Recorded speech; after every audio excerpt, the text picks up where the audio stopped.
Ladies and gentlemen, good day and welcome to the Divgi Torqtransfer Systems Limited Q3 and 9 months FY 2026 earnings conference call hosted by Centrum Broking Limited. As a reminder, all participant lines will be in the listen-only mode and there will be an opportunity for you to ask questions after the presentation concludes. Should you need assistance during the conference call, please signal an operator by pressing star then 0 on your touchtone phone. I now hand the conference over to Mr. Amit Dhameja from Centrum Broking Limited. Thank you and over to you. Thank you, Rutuja. Good afternoon, everyone. On behalf of Centrum Broking Limited, I welcome you all to Q3 FY26 post-results call of Divgi Torqtransfer Systems Limited. From the management side, we have Mr. Jitendra Divgi, Managing Director, Mr. Hirendra Divgi, Whole-Time Director, Mr. Sudhir Mirjankar, CFO, Mr. Satwinder Singh Sabharwal, Chief Growth Officer, and Mr. Deepak Wani, COO.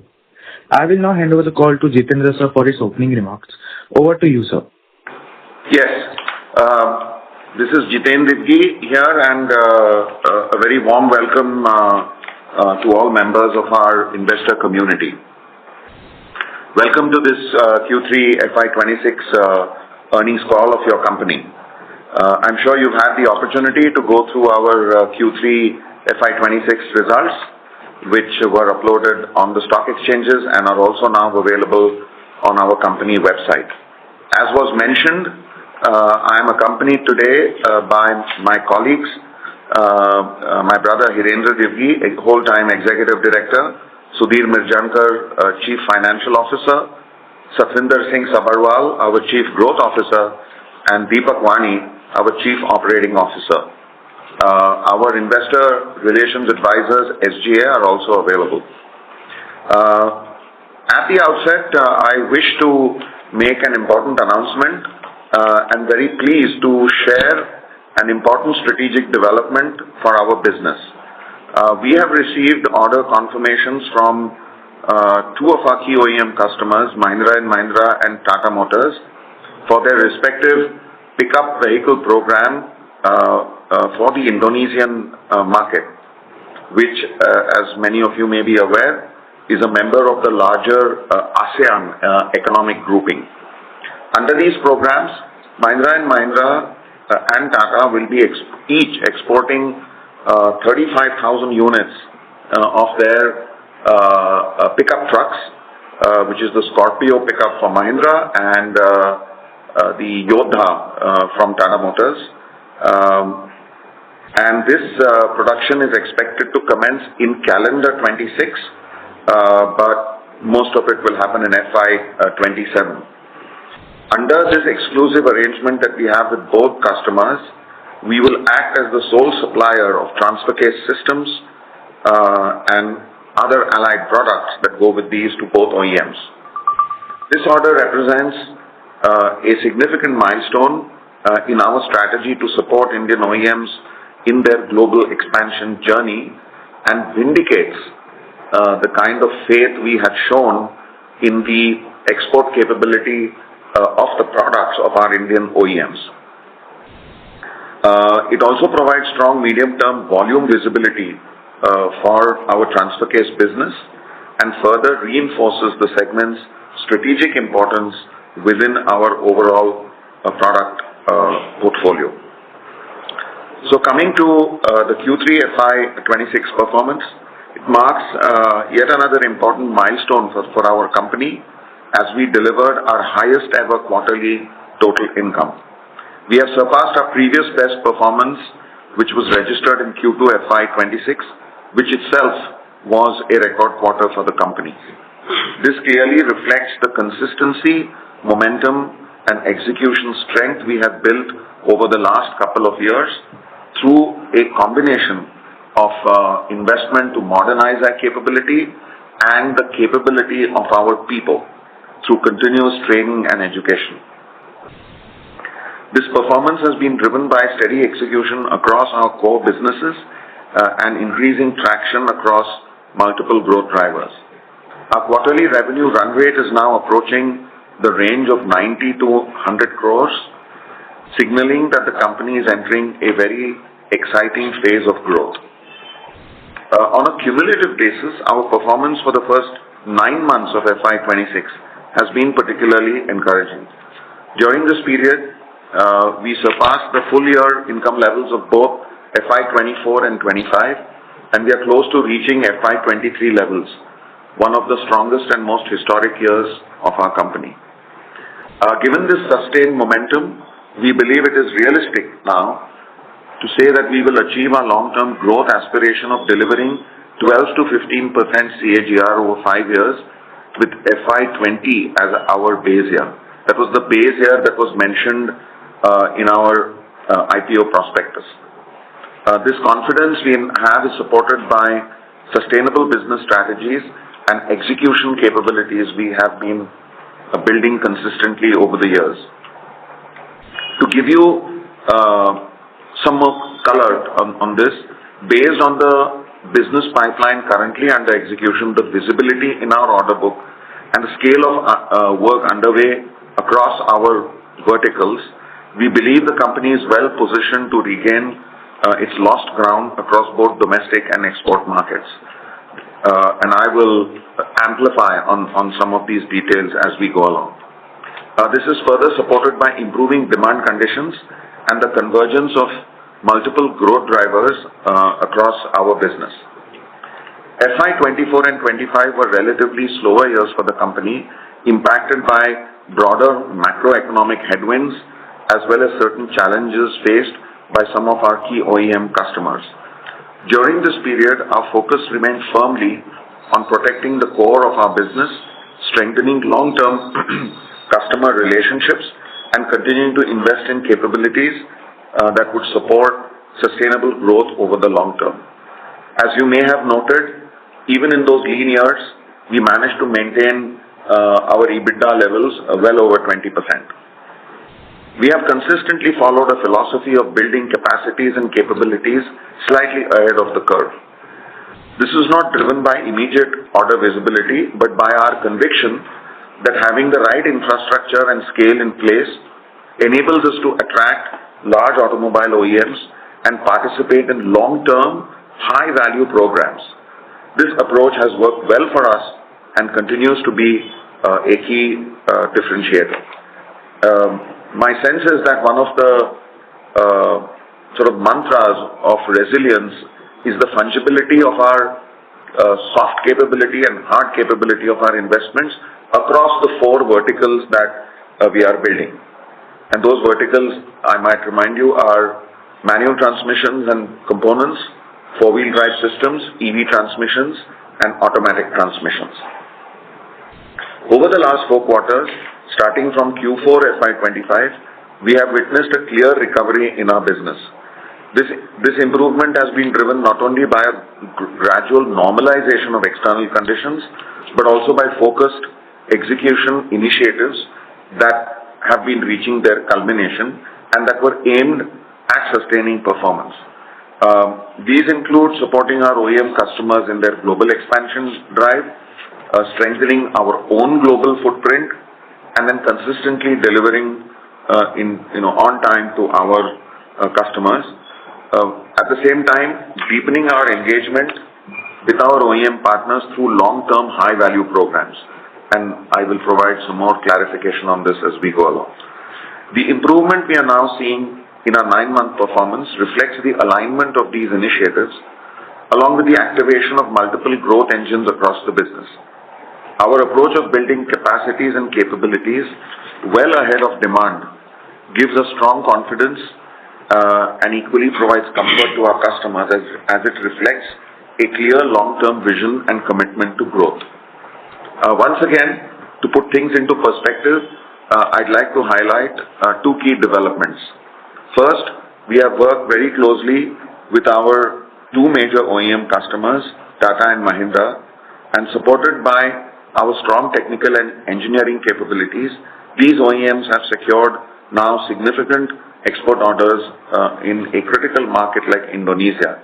It's critical because historically, Indonesia has been sort of the preserve of very strong Japanese OEMs like Toyota, Nissan, and Isuzu. These programs are also drawing on our allied products like synchronizer systems and automatic locking hubs for front axles. They also include at Tata Motors our value-engineered manual shift transfer case on the Yodha, and it further reinforces our ability to support customers in winning international business. Second, and more importantly, I'd like to revisit a development we had announced last quarter regarding our long-standing focus on taking our legacy transfer case business to global platforms. This engagement is with a leading Japanese OEM, and because of confidentiality agreements, I'm not at liberty to reveal the name, but this is a global market leader, particularly in Southeast Asia, and we are developing a transfer case for one of their iconic pickup truck platforms, with SOP expected to begin in the first half of FY28. I'm really thrilled to share with you that initial prototypes are ready and a proof of concept has been successfully developed and demonstrated in a vehicle. This marks a historic milestone, as it is among, I think, the first instance in India where such a sophisticated electronically controlled driveline aggregate has been conceived, designed and developed using proprietary Indian technology and innovation. This represents yet another milestone for us, driven by our in-house conceptual strengths, design, engineering and manufacturing capabilities, seamlessly integrated into the OEM's proprietary electronics and software architecture. Additionally, to further strengthen this relationship, we have an exclusive distribution agreement with Toyota Susho India Private Limited, a member of the Toyota Susho Group, which in turn is a member of the 17 companies that make up the Toyota Group globally. And Toyota Susho is helping us sell and distribute our torque management and transmission solutions and products to the universe of Japanese companies worldwide. To conclude, I would only say this: watch this space closely. We believe there are many more exciting developments ahead, and we look forward to sharing them with you in due course of time. Turning to our transfer case business, this segment continues to be one of our core strengths and has delivered strong performance during the year, supported by both value and volume growth. Volumes have shown steady improvement and are now approaching FY23 levels, reflecting a recovery in demand as well as increasing adoption of four-wheel drive configurations across many key vehicle platforms. This volume recovery, combined with disciplined execution, has supported healthy value realization in the business. A couple of highlights I wish to share with you.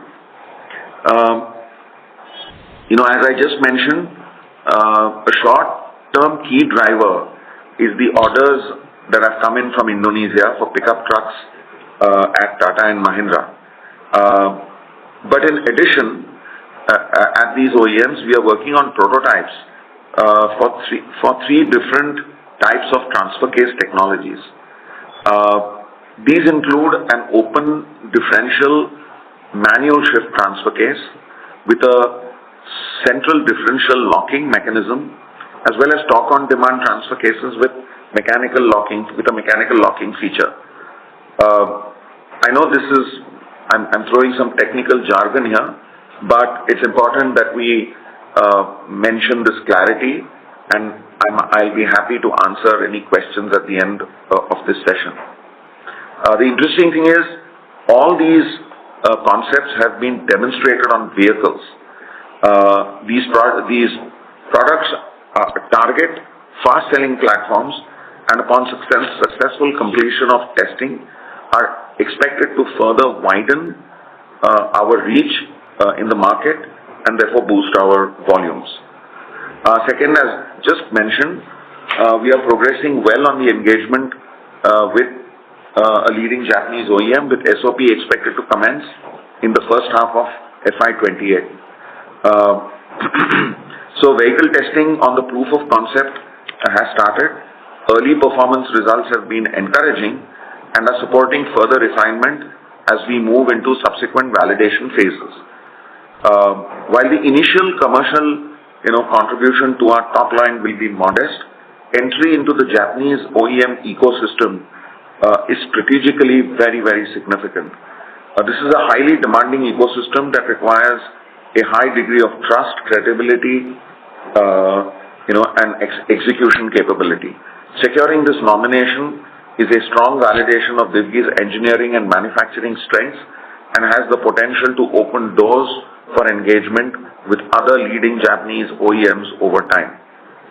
Third, alongside these developments, I'm happy to share with you that we are evaluating the feasibility for establishing a manufacturing footprint in the United States as part of our long-term growth strategy.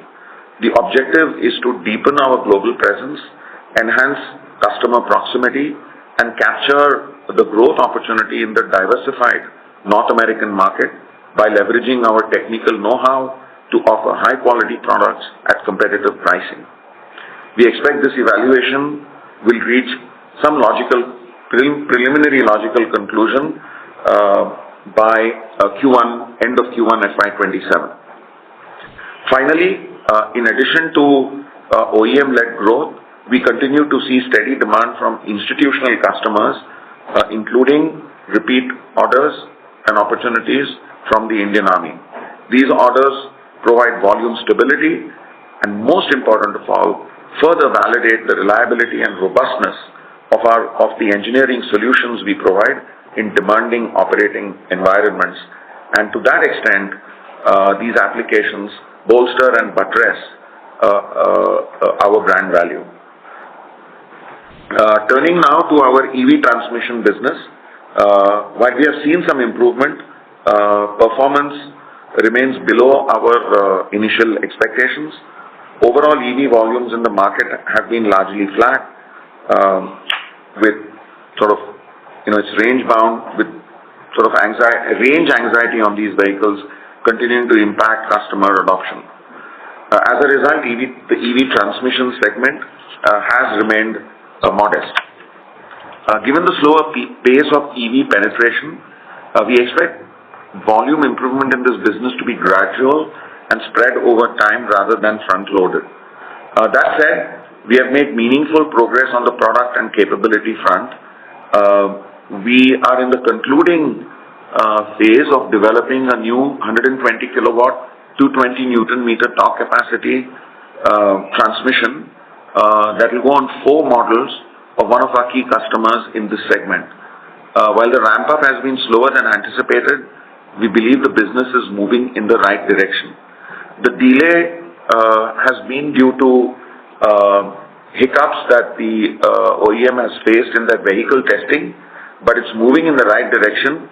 And as of now, indication that we have is that SOP will be in April of 2026.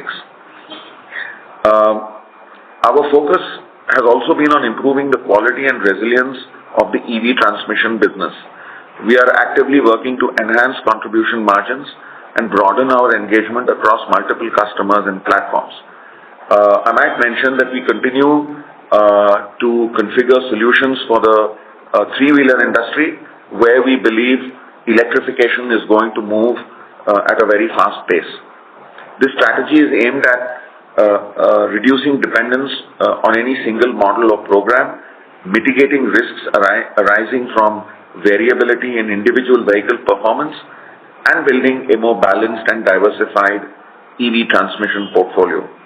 We are in the concluding phases of building a very impressive portfolio of products and the constituent parts and sub-assemblies that go into these products across the spectrum, from 10 kilowatt all the way to 150 kilowatt, and offer with the ability to respond very fast to market developments. And I will be sharing updates every quarter as we go along. Turning to our components business, this segment has been the clear star performer for us, delivering consistently strong growth over the past year. primarily driven by exports. On a year-to-year basis, the component business recorded a very impressive growth of over 120%. To put some numbers around this transformation, export revenues, which were sort of negligible in FY23, have now reached a quarterly run rate of approximately 19 crores. This represents a significant turnaround driven by focused execution and disciplined efforts in building export capabilities. I'm pleased to inform that as a result of this work, we have been invited for a supplier conference in the US in the first week of March, and I believe we are the only Indian company at this American Tier 1 supplier conference. Performance during this period was largely supported by higher volumes from our key export customers that include BorgWarner and Magna. These relationships reflect the growing acceptance of our precision-engineered components within global supply chains, as well as our ability to meet stringent quality, delivery, and performance requirements across sort of a global footprint. Importantly, this also indicates increasing scale and deeper engagement with global customers. Despite ongoing global uncertainties, including tariff-related actions in the United States, export markets have remained very encouraging. I attribute this to the relative competitive advantage Indian companies like us have vis-a-vis our Chinese competitors. During the period, we regained momentum in our export business and did not experience any material disruption in the component segment.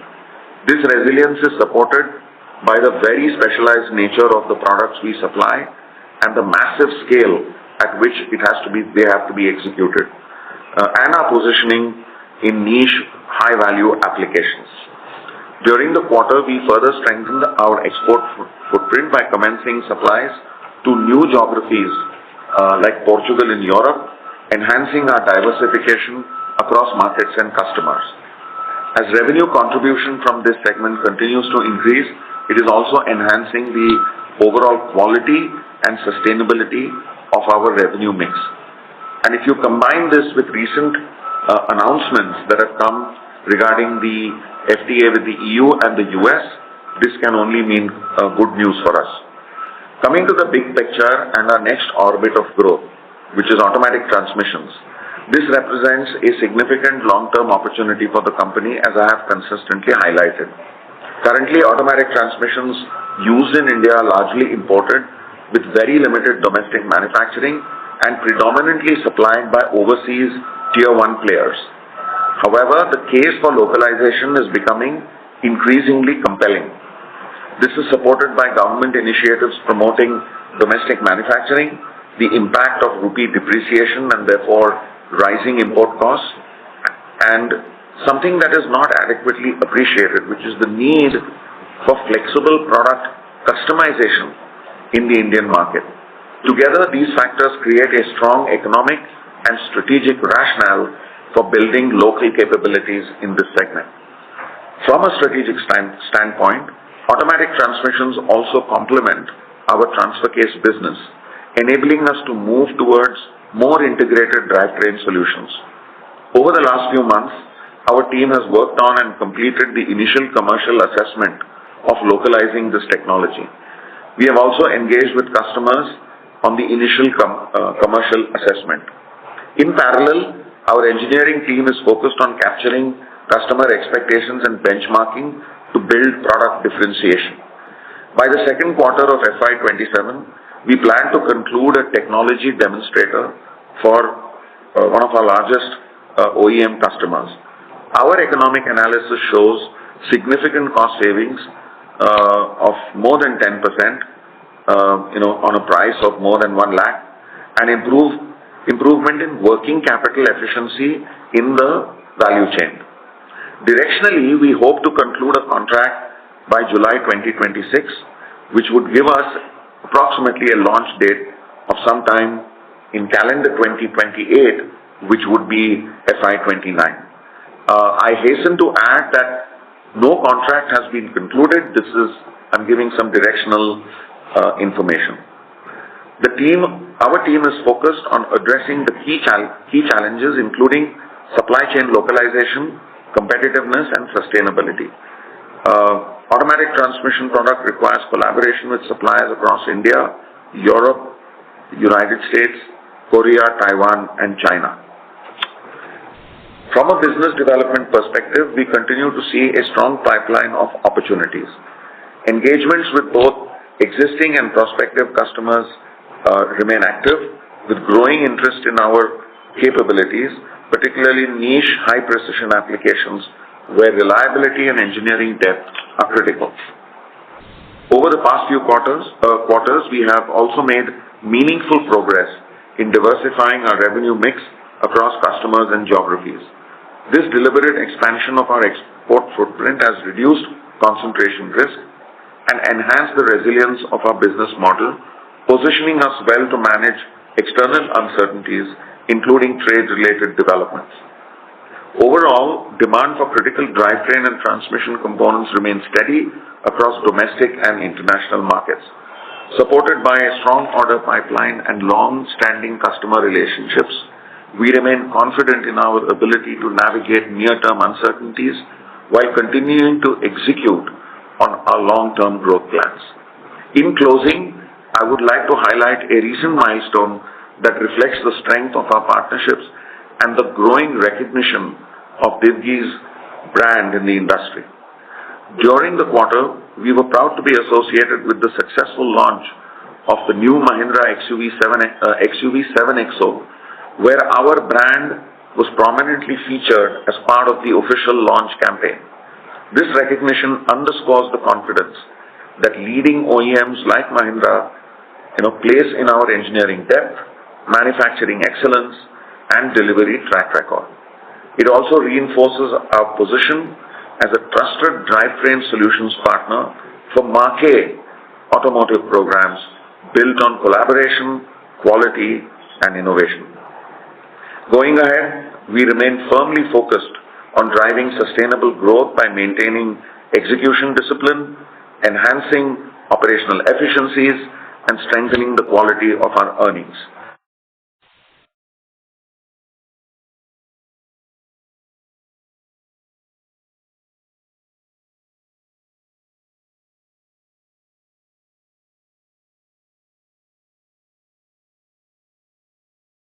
I'm sorry to interrupt, sir. We are unable to hear you. Is it just now? Hello? Yes. Is it okay now? Yes, it is, sir. Please go ahead. Yeah, so let me just back up a little bit. I was saying that going ahead, we remain firmly focused on driving sustainable growth by maintaining execution discipline, enhancing operational efficiencies, and strengthening the quality of our earnings. At the same time, we will continue to expand our presence across both domestic and global markets, supported by a diversified product portfolio, growing export footprint, and a forward-looking technology roadmap. We believe this balanced approach positions us well to navigate near-term uncertainties while building long-term value for you, our valued stakeholders. So with that, let me conclude my opening remarks and hand over the proceedings to my colleague, our CFO, Sudhir Mirjankar. Thank you very much.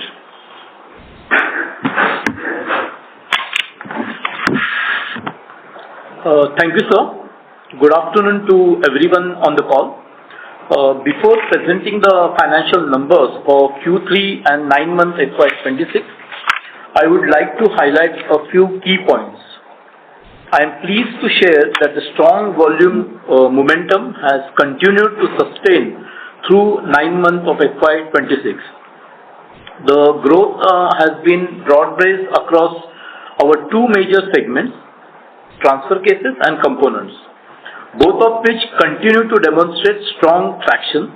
Our transfer case business benefited from healthy volume uptake from key OEM customers, while our component segment, which is predominantly export-driven, continued its strong upward trajectory as global demand for our high-precision components remained steady.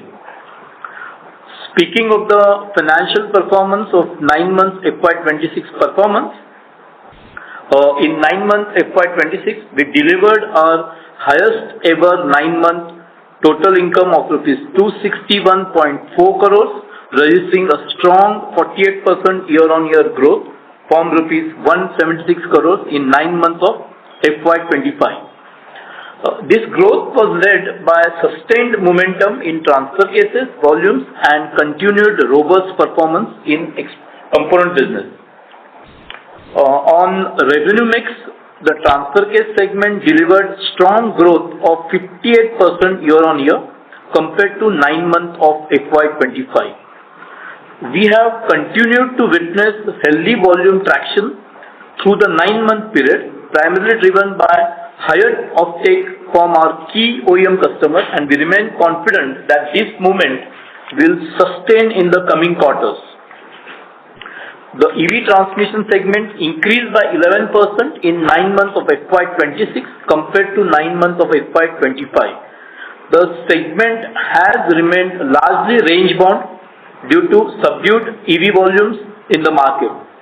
However, we expect a ramp-up in the coming quarters, supported by strong customer offtake and deeper integration across newer EV platforms.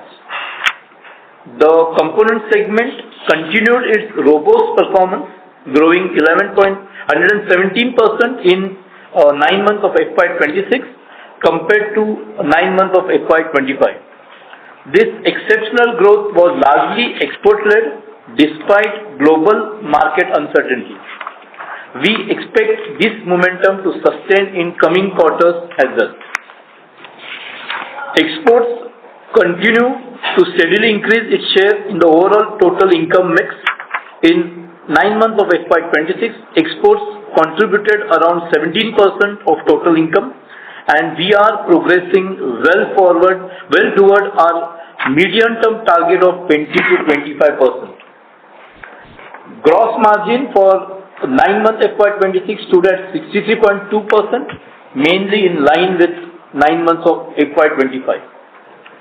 EBITDA for 9 months FY26 came in at rupees 64.4 crores, registering a healthy 46% year-on-year growth from rupees 44 crores in 9 months of FY25. The improvement was largely supported by a better product mix and operating leverage benefits arising from higher volumes, which resulted in improved absorption of fixed costs. EBITDA margin for the period stood at 24.7%. Profit after tax for 9 months of FY26 stood at rupees 31.4 crores, reflecting a strong 65% year-on-year growth from rupees 19 crores in 9 months of FY25, driven by enhanced operating efficiency and higher volumes in major segments, leading to further strengthening of overall profitability. PAT margin stood at 12%. Additionally, during the quarter, the company recognized an incremental financial impact of rupees 76.5 lakhs pursuant to regulatory changes under the newly notified labor codes. Coming to quarterly numbers, in Q3 FY26, we have surpassed our previous best performance, which we achieved in Q2 of FY26, which itself was a record quarter for the company. We delivered our highest ever quarterly total income of rupees 96.3 crores, registering a strong 68% year-on-year growth from rupees 57.5 crores in Q3 of FY25 and a 9% sequential growth over Q2 of FY26. EBITDA for the quarter stood at rupees 23.4 crores, reflecting a 72% increase from rupees 13.6 crores in Q3 of FY25 and a 6% sequential growth over Q2 of FY26. EBITDA margin for the quarter was healthy at 24.3%. Profit after tax for Q3 FY26 came in at rupees 11.8 crores, marking a 125% year-on-year increase from rupees 5.2 crores in Q3 of FY25 and a 9% sequential rise from rupees 10.7 crore in Q2 of FY26. PAT margin for the quarter stood at 12.2%. This consistency in performance reflects the strength of our product portfolio, the resilience of our customers' relationships, and the disciplined execution of our teams across functions. With the visibility we currently have the opportunities in the pipeline, we expect this positive moment to continue in the coming quarters as well. That's it from my side. Now I would like to open the floor for questions and answers. Thank you. Thank you very much. We will now begin the question and answer session. Anyone who wishes to ask a question may press star and 1 on the touchtone telephone. If you wish to remove yourself from the question queue, you may press star and 2. Participants are requested to use handsets while asking a question. Ladies and gentlemen, we will wait for a moment while the question queue assembles.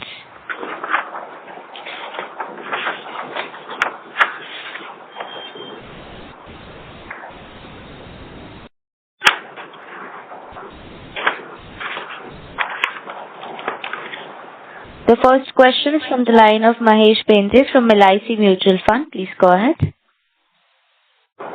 Hi, sir. Thank you so much for the opportunity. And, sir, congratulations for very strong numbers and recovery across all the business segments. Thank you, Mahesh. Sir, among all the businesses, I think the component business is showing a very strong strength now. Despite tariff in US, still we have been scaling up. So, sir, what is the outlook for this? Or do you see some point of time this business can become bigger than the transfer case? Yeah, thank you. That's an important question and gives us a very good opportunity to provide some further amplification and light on this important subject. See, you have to understand that the United States has imposed higher duties across all countries. Our principal competitor for precision manufacturing is actually China, not Japan or Korea or Europe, who actually are very expensive countries to buy from. And China faces today a duty of almost 60% on equivalent components, which is why I said that we have an overwhelming decisive advantage against China. India, of course, has to compete with countries like Thailand and Vietnam in some auto components. But when it comes to powertrain components, India has a decisive advantage. We get inquiries practically every week. And now that there is some clarity, long-term clarity on how the US administration, regardless of which party is in power, will handle the import regime, we can now do our long-term planning in a clearer way. That is why my brother and I are in the US in the first week of March to investigate, which part of the US would be the best place to set up an initial sort of beachhead presence, if I may say so. We need that to have deeper engagement with our customers that include BorgWarner, Magna, Ford, and General Motors, among others. We are also in talks with Mahindra in North America. So we have, as you can see, 3 to 5 critical anchor customers that we are working with. And based on the nature of inquiries that are coming, they are of two types. One is immediate outsourcing of relatively low value components that people want to get out of China because of the very high duties. And the other one is, really long-term new developments that are happening for new vehicle programs in the US. The end applications are almost always with vehicles that come from Ford, GM, and Chrysler, even if it is through one of the big tier ones. The US market continues to remain vibrant, and so even if there are sort of a little volatility is there compared to India, that market size is much larger. Over the years, what has happened is the United States, because of globalization, has sort of de-invested in capabilities like this.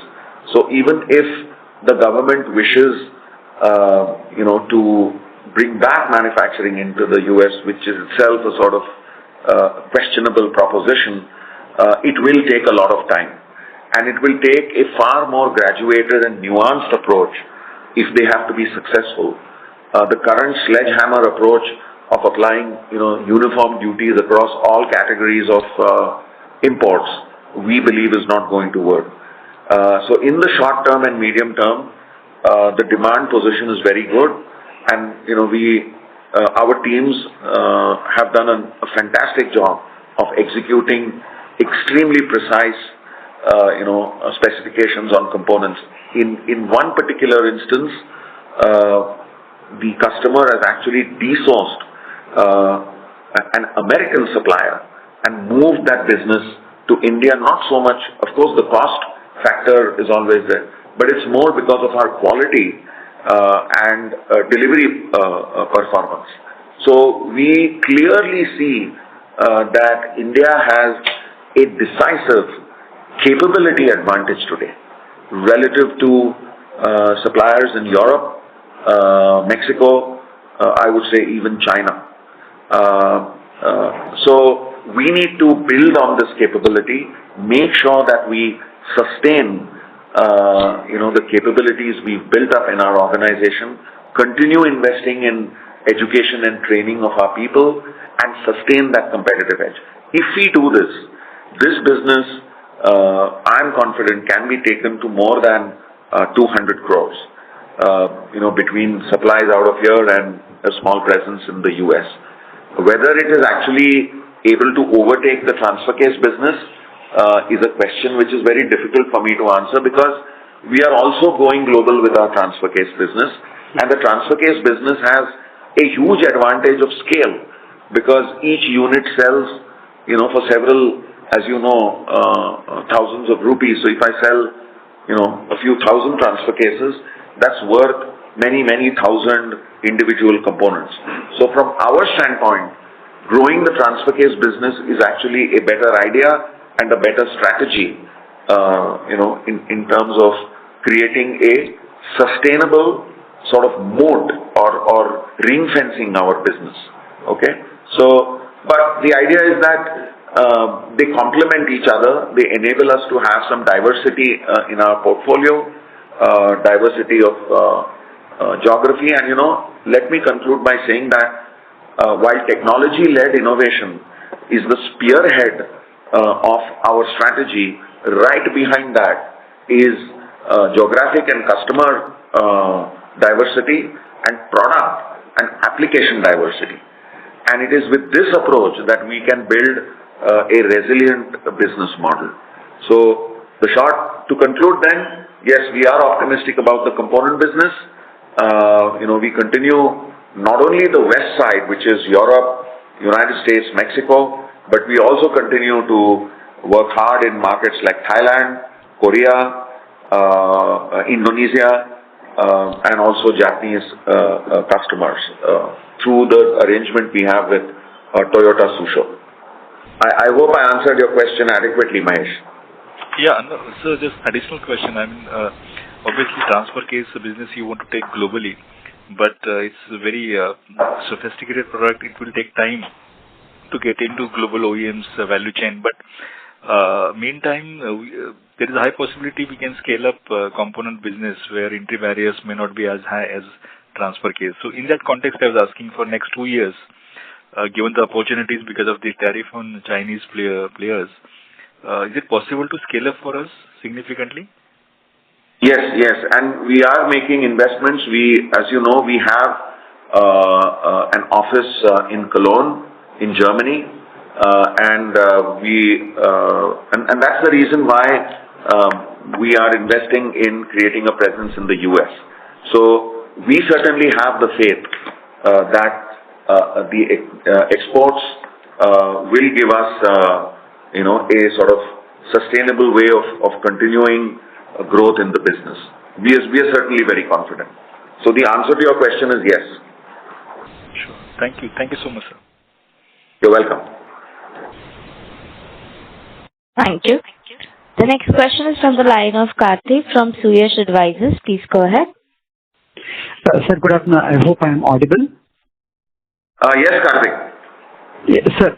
Thanks. A couple of questions, sir, clarifications rather. One is on the order wins that you announced with Mahindra and Tata. Would there be any overlap between these volumes that you have indicated and the existing volumes, or are these completely incremental? More important clarification there would be what determines volumes out here, sir? Are these existing volumes that you are absorbing, or is it like, as they scale up in their markets, you would scale up volumes? No. So what has happened is, I think the government of Indonesia had a tender out there, global tender. Companies across the world bid on it, and I think our Indian OEMs did just a fantastic job of convincing representatives of the Indonesian government that we could do the job. So the answer to your question is, it is absolutely 35,000 each. It's an incremental order of 70,000 units. The good news is that we are the exclusive transfer case supplier with both customers.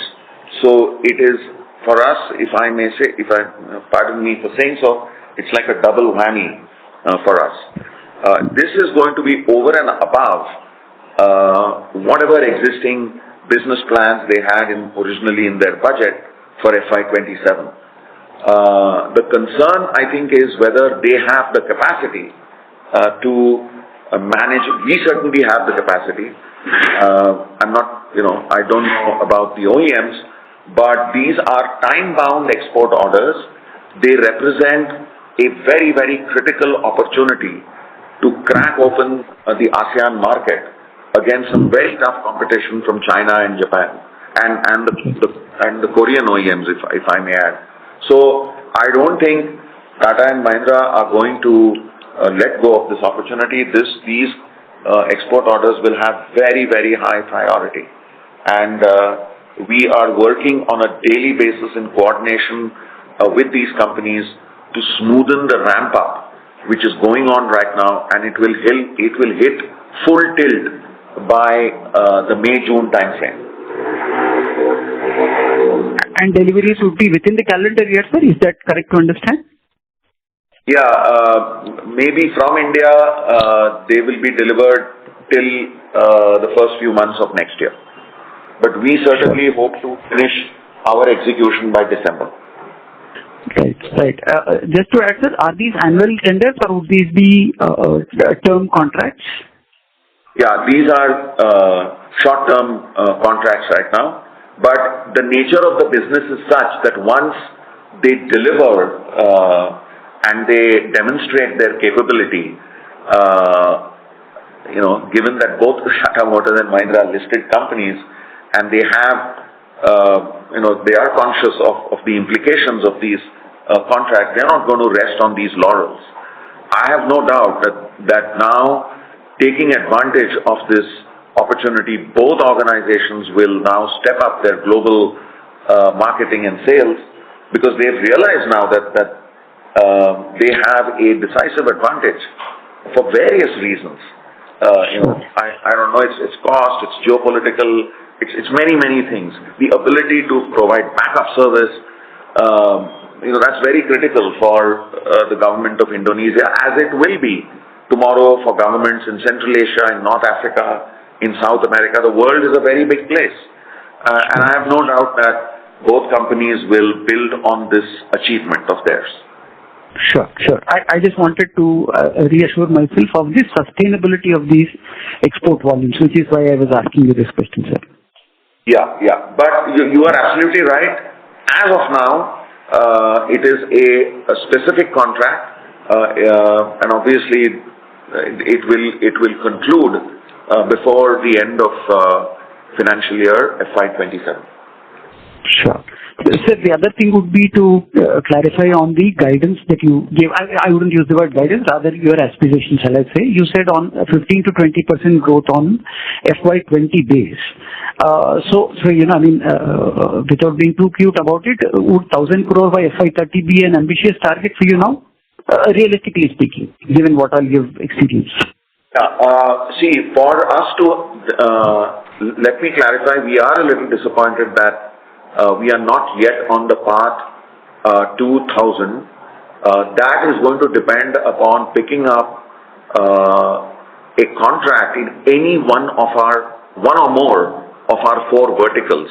And just to reiterate for clarification, our 4 verticals are manual transmissions, 4-wheel drive systems, EV transmissions, and automatics. Across these, one or more, we need a large order, which is several hundred crores, to get onto the path to achieve the 1,000. We believe we are on that path. We also have the faith that along the way, there will be, if I may say so, other serendipitous kind of opportunities, like the one that has come this year. My experience of the last 30 years shows that as you build the experience, opportunities do come along, because there are customers who are watching you and they realize that here is a company that is reliable, dependable, and is well-rounded in giving this kind of service. So, to come back to the crux of your question, 12 to 15% CAGR is something we are committed to.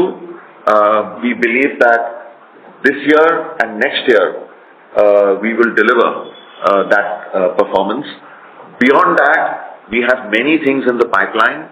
I'm not at liberty to, because of confidentiality agreements and all that, to share all that. But suffice it to say that we are keen that by the next quarter we should be in a position to give further updates. Look at my request to our investor community friends would be to look at the last 4 to 8 quarters. Yes, there have been some blips, but 2 things have happened. We have not taken our eye off the ball in terms of financial discipline and persevered to deliver 20+% plus EBITDA while investing in the growth, okay, which is a delicate balance. And every quarter or 2 quarters, once in 2 quarters, we are making announcements of interesting new ideas and breakthroughs. Okay, so next quarter, I hope to give you further updates on our automatic, but also on the EV transmission. We believe that our EV transmission product is also a global product, and it is going to be helped by a very strong domestic market. It is our domestic market that is unleashing the sort of innovative spirit in our company, and we will be leveraging and harnessing that as we go global. So our global competitiveness comes from our domestic market. Yeah. Sure. Just quick last question, sir. Profitability, is there any scope for going beyond the 20% range immediately, or do you believe that for the moment that is the number to work with? Yeah, I think that's, by nature, I'm a very conservative man. I don't like to, promise the earth and the moon. But our job is to be steady long term, okay? And much like a slow, patient, wise investor, long-term compounding is where we will deliver value. We are in this for the long term. Our business is more than 60 years old, and through the thick and thin of the Indian history and economy, we have survived and delivered growth. So I ask you to have faith in that. Sure. Of course, sir. Very best wishes. Thank you. Thank you. The next question is from the line of Yash Mehta from AART Ventures. Please go ahead. Yeah, sir, congratulations on a very good set of numbers. Sir, first question is, could you throw some light on the exclusive distribution agreement with Toyota Susho? And is it different from the 62 crore contract received from Susho in November? Yeah. So, Toyota, so one is, we have an agreement with Toyota Susho, and I can take the liberty to use the word exclusive because our understanding is that in the realm of Japanese OEMs, we will use Toyota Susho as our marketing and distribution agent, and reciprocally, Toyota Susho, if there is a need for drivetrain components and systems in area of transmissions and transfer cases, our four verticals, we are their exclusive manufacturing partner in India. Okay? This is a matter of tremendous honor for us because Toyota Susho is an $80 billion giant Toyota Group member company headquartered in Nagoya, Japan. And the confidence they have shown in us, and with their help, we are growing global, especially in the Eastern Hemisphere, in countries like Korea, China, Thailand, Japan itself.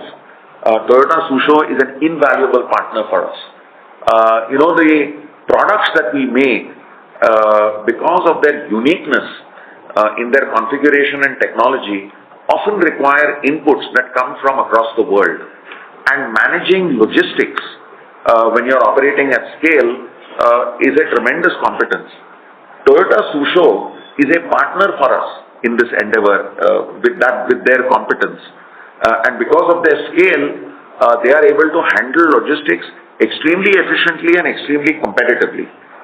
So both inbound logistics of import components and outbound logistics of our products. This is where our partnership will work.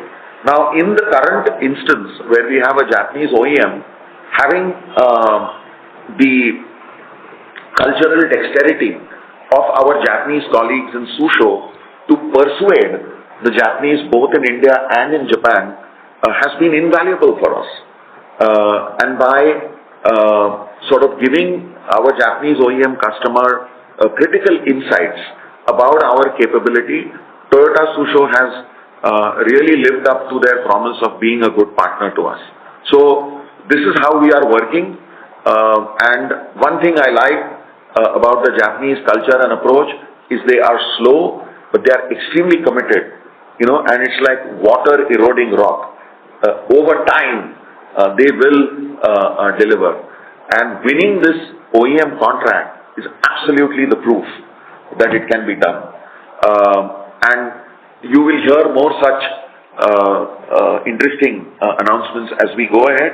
The next step for us now, one is this transfer case contract with the Japanese OEM is in India. The next step is to with Susho to go overseas. And the markets we are looking at are Thailand, China, and Korea. And our team is very confident. We have just come back from visits to all these countries, and there is tremendous optimism in my sales group to deliver something in the next 3 months. Okay. Great to know that, sir. And sir, have you won any new defense orders for transfer cases?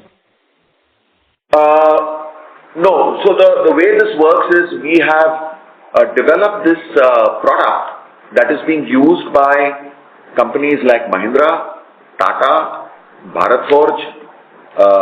Tomorrow it will be used by Eicher. So all these truck companies that are in a position to provide mobility platforms that are armor plated, we will be working with them. Because we have supplied many thousand units, our name is quite well known in the army circles. We do a lot of training of army personnel on frontline forward bases, like whether it is Arunachal or Rajasthan or Punjab. And recently in Ops Sindoor, the Mahindra Armado was used for like tactical radars anti-tank guided missiles, light cannon, and they did a terrific job on the border. So, with this track record, what this means is that this market is now global, not just Indian defense manufacturers, but defense manufacturers all over the world are being targeted by us now. So, it's an exciting space. Also, the Indian Army operates in the world's most diverse battlefield terrain. We have temperatures like Siberia, at 16 in Ladakh. We have temperatures like the African Sahara in the Thar Desert. We have rain and on our eastern borders, flat plains in Punjab. So high speed, temperature, sand, snow, ice, you name it, the Indian Army operates there. And to have the endorsement and approval of the Indian Army, I feel, which is, in my humble opinion, one of the best armies of the world, is a tremendous stamp of approval. And this will give our people the self-confidence to take our product line globally. So, and I think with the changing perception of India, you can see the FTA with the EU, with the US, the people are now digesting the implications of what happened in Op Sindoor, the diplomatic heft of India. The perception of India is changing. And I would encourage you to look at the order that Tata and Mahindra have won in Indonesia as a continuing, sort of event of this whole transformation that is going on with India. We are very, very, this is how we look at, about the view of our customers and view of ourselves in this, rather interesting time that we live in. I hope that answers your question. Okay, sir, just one last question. The components revenue was a bit flat Q on Q. So, any challenges on the components front during the quarter? Let me see. Components.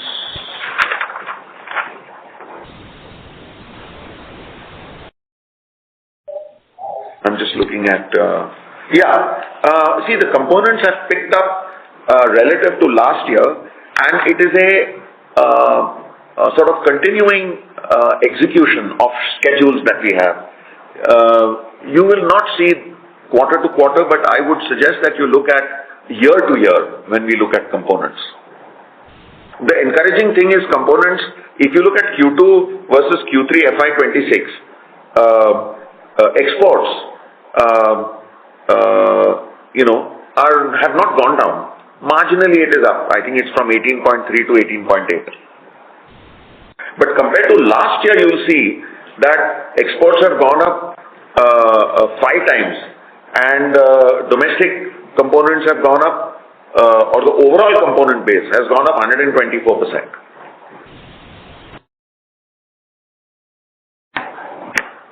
Hello? Yeah, okay. Thank you very much, sir, and all the best. Thank you. Thank you. The next question is from the line of Sania Jain from Care PMS. Please go ahead. Hi, thank you for the opportunity and congratulations on the good set of numbers. So my first question is on transfer case. What are the current volumes that we serve in this business and what would be the peak volume that we can serve? Just wanted to understand what kind of capacity we have and the capacity utilization right now.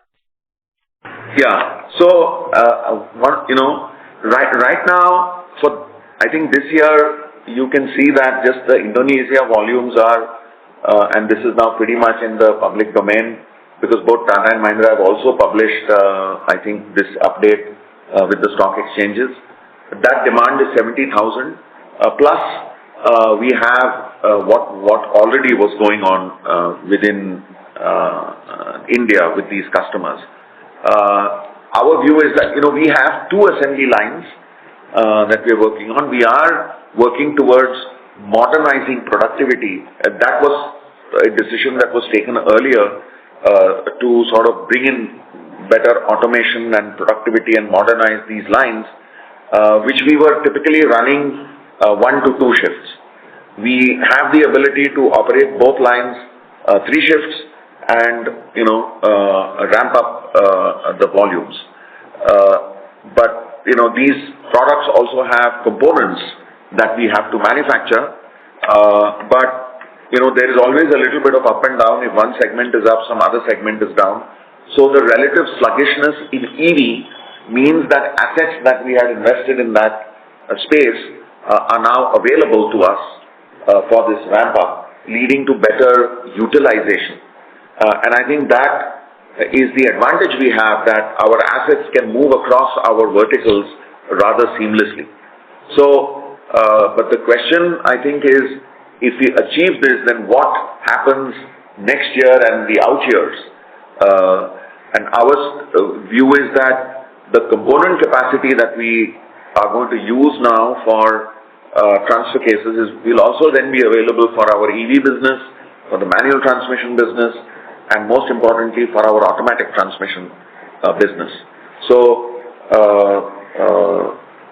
to sort of come to the crux of your question, we have the capacity now, and with few incremental productivity enhancements, we will have the capacity to go up to almost 8,000 to 9,000 people. 9,000. Yeah, 9,000 units. I'm just consulting my CEO here. 9,000 units a month, and we believe that gives us the ability to support our customers, over the next 12 to 15 months. And could you quantify the current volumes, like in quarter 3, what were the volumes that we did? I think we are averaging now about 13.5 to 15,000 per quarter. Okay. And similar question on the EV drivetrain side. What are the current capacity utilization there, and when do we expect a meaningful utilization ramp up? Yeah, excellent question. On the EV, which we launched in the summer monsoon of 2023, we were told then by our customers to line up capacity of 100,000 units. In the first 2 years, the capacity utilization was most disappointing. It was at around, I would say, 20 to 25%.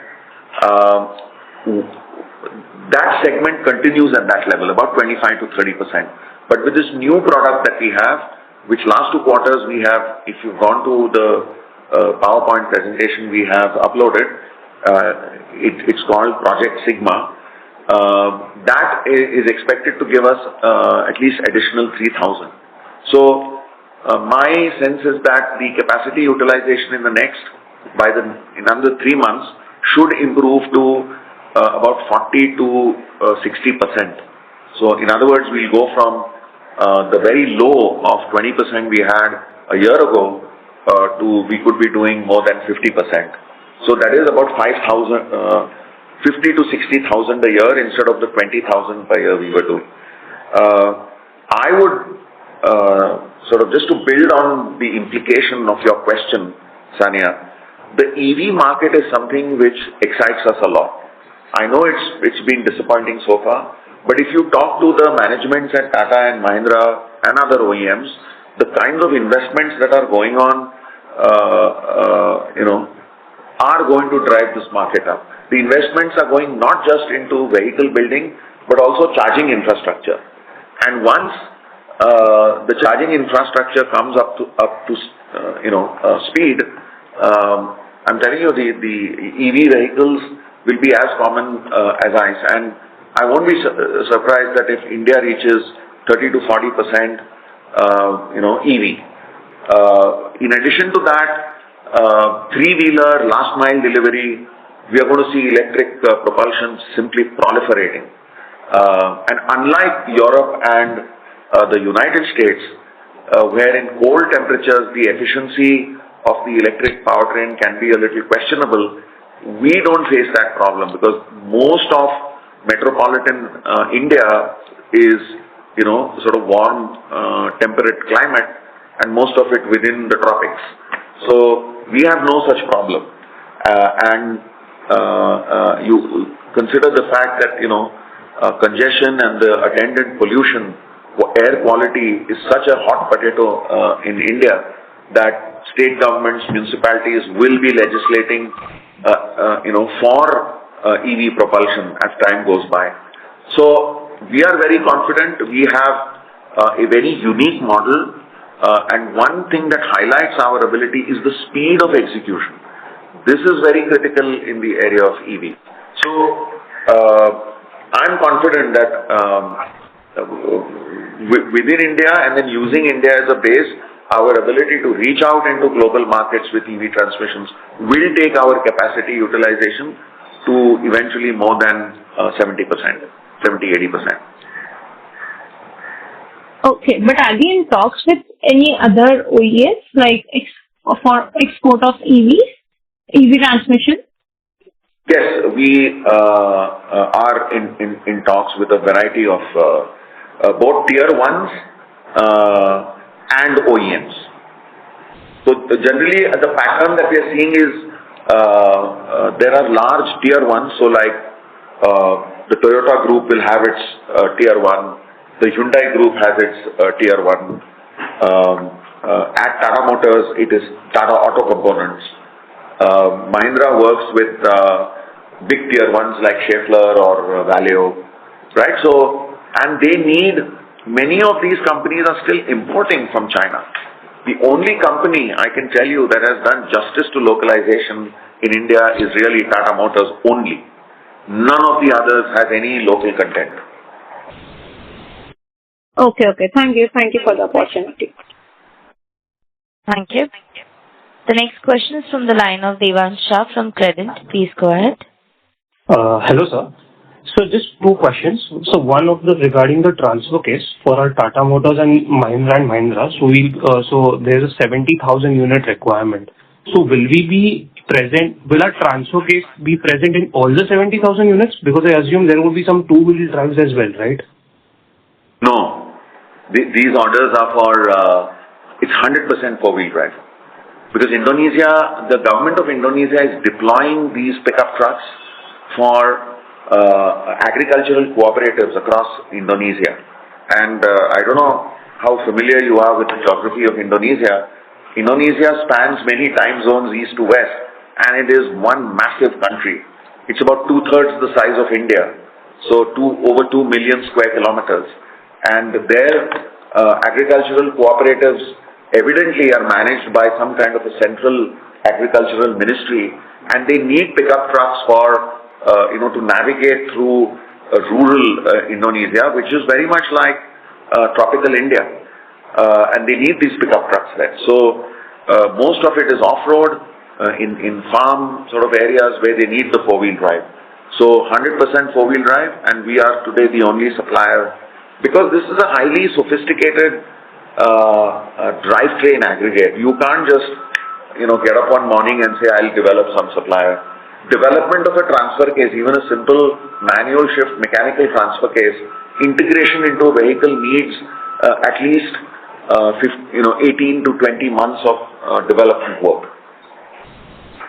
Understood.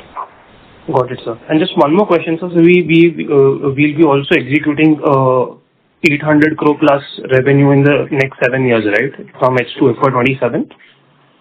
So I think we had put out, that was the cumulative life cycle volume we had put out for the global pickup truck that is being launched by Mahindra next year.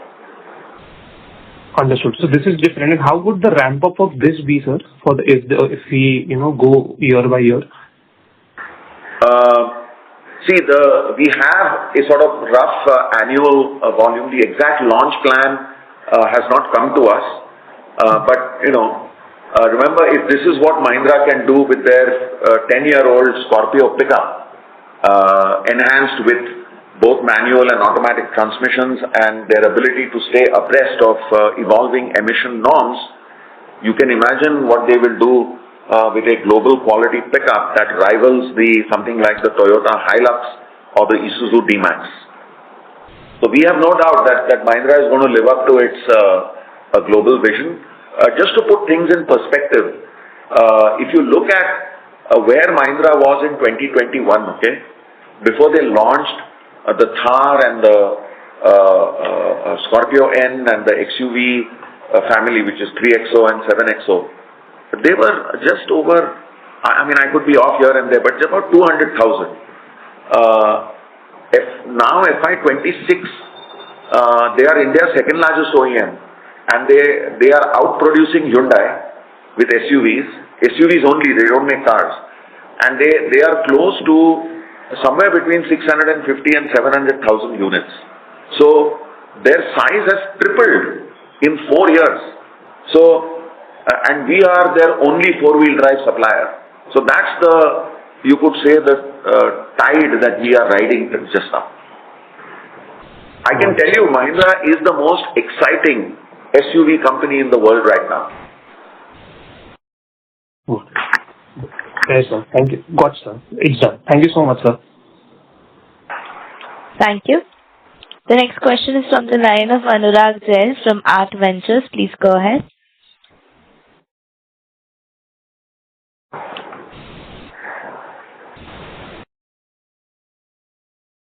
Mr. Jain, please go ahead with your question. Your line is unmuted. Yes, thank you for the opportunity.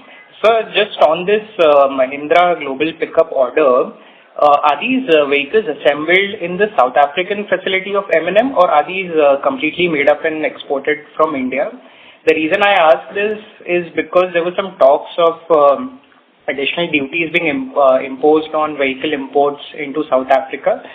So just wanted to check on how these vehicles... No, Mahindra is currently, I think for South African market, they do it in South Africa, but the rest of the world, where it's possible for them to export completely built units, those are built at their, the Scorpio pickup is built at their plant in Nasik, in Maharashtra. Okay, but for South Africa, it's assembled in the South African facility. Yeah, but the South African market right now is quite modest. Mahindra has markets in South America, North Africa, Southeast Asia, Australia. So for these markets, the vehicles all go from India. Sure. And for this specific order, this is only for the South African market, right? No. The current order that we are talking about, that we've been talking about on this call, is from Indonesia. No, right? the 700 crore, like the... No. That will be built, if my memory serves me, it's going to be built at Chakan, I think, right? That one too. Yeah, the new global pickup will be built at their new state-of-the-art facility in Chakan, in Pune. Okay, sure. Thank you. Thank you. The next question is from the line of Karan Gupta from ACMIL. Please go ahead. Yeah, hi. Am I audible? Yes, Karan, go ahead, please. Yeah, so can you tell us the total order book is on December? Karan, there's some background noise coming from our end. Yes. I'm not able to hear you clearly. Hello? Yeah, it's better now. Go ahead. So the total order book as on Q3, if you can tell us.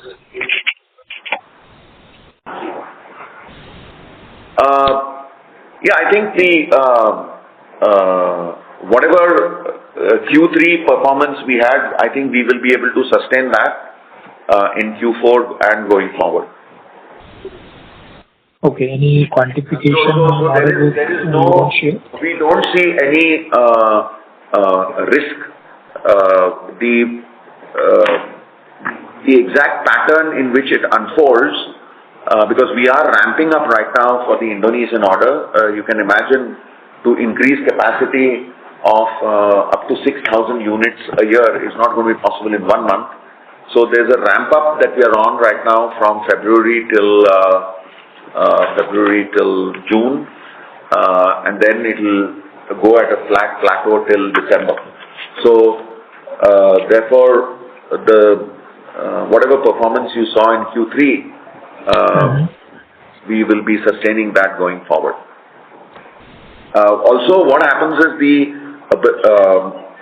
the vehicle production capacity, building that capacity at both Tata and Mahindra is a bigger challenge for them, because not just for us, it's just a transfer case. They have to manage, a gazillion different assemblies and components to put that vehicle together and do it with top-notch quality, because remember, this is an export market in competition with the Chinese and the Japanese and the Koreans. So they have to do a super job.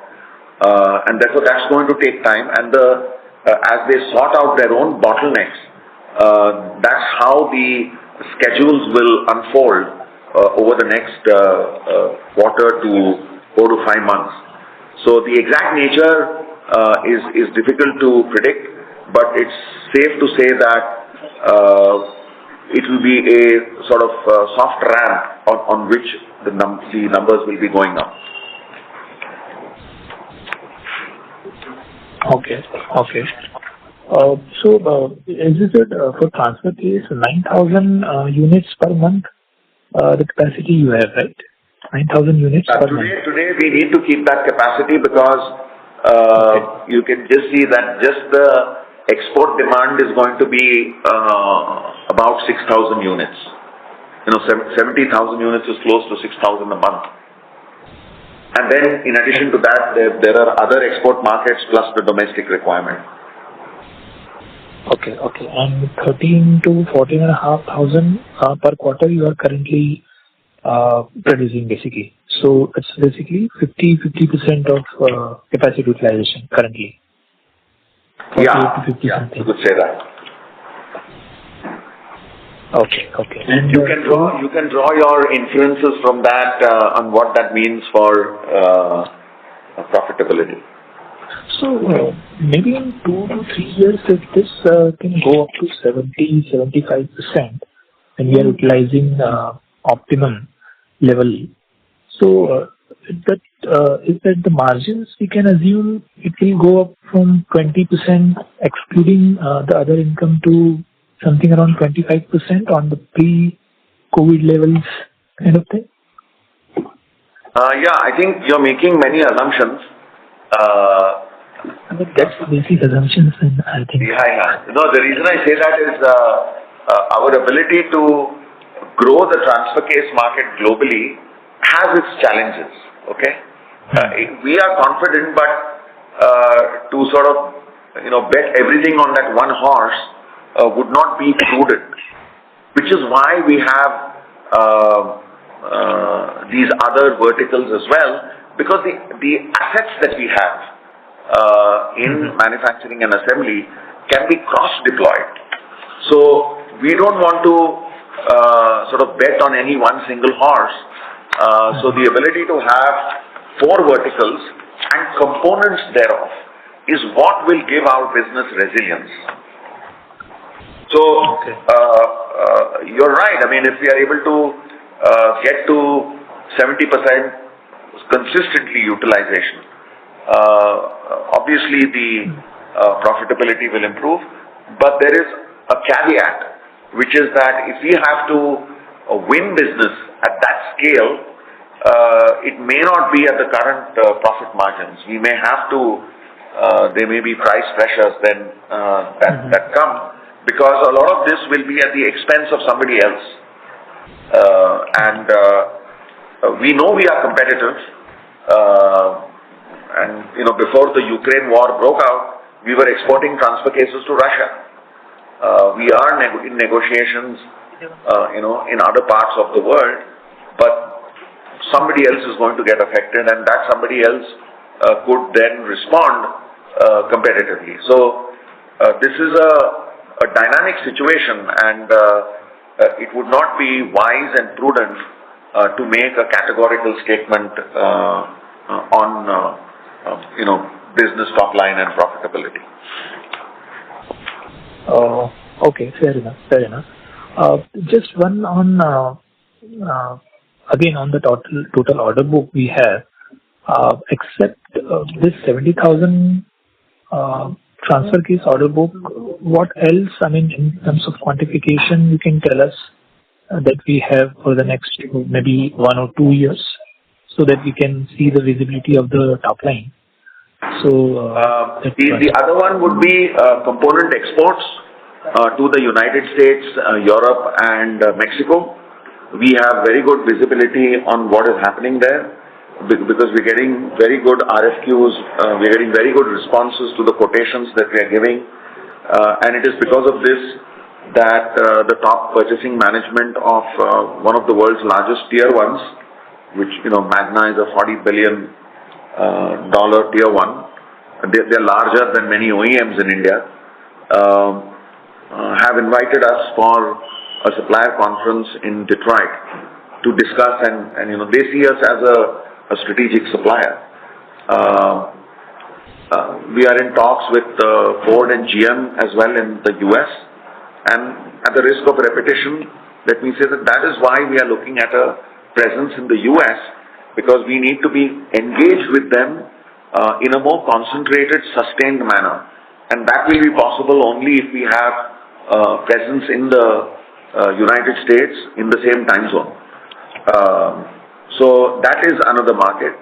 The other market is EVs, both in India, globally, and I don't have the time now to go into the technical kind of details, but there's a lot of innovative stuff happening in our company, which will enable us to be a very fast responder in product development.